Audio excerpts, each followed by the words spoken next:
বানাও তোমরাই খাও একটাই বানাও এই শরীর খাবে না ও খাবে না বল পেঁয়াজ দাও একটু আমরা যখনই এখান দিয়ে যাই শান্তিনিকেতন যাচ্ছি আমরা এখন যখনই আমরা এখান দিয়ে যাই এখানে দাঁড়িয়ে আমরা ব্রেকফাস্ট করি নারকেল দেবে হ্যাঁ আর ঝালমুড়িটা এখান থেকে বানিয়ে নিয়ে যাই খাবি তো এই তো একটু ঝাল করে বানাবে বেশি করে ঝাল দাও কাঁচা লঙ্কা দেখাও কতদিন পর ঝালমুড়িতে এরকম নারকেল দেখছি ঝালমুড়িতে নারকেল না হলে একদম ভালো লাগে না আর এই যে সাজিয়ে দিলে যে গন্ধটা নেয়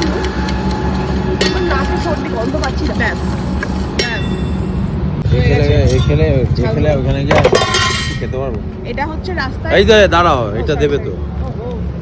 এটা আরো অনেক বড় দেয় এরা ছোট নারকেলের বলছে আর পাবো কোথায় কোয়ান্টিটিতে অনেকটা দাম বেশি না ধরো কোয়ান্টিটি অনেকটা দিয়েছে হ্যাঁ, এটা এখন চলো, চলো, শান্তিনিকেতন চলো। যেতে যেতে এটা খেতে খেতেই চলে যাবো আসছি হ্যাঁ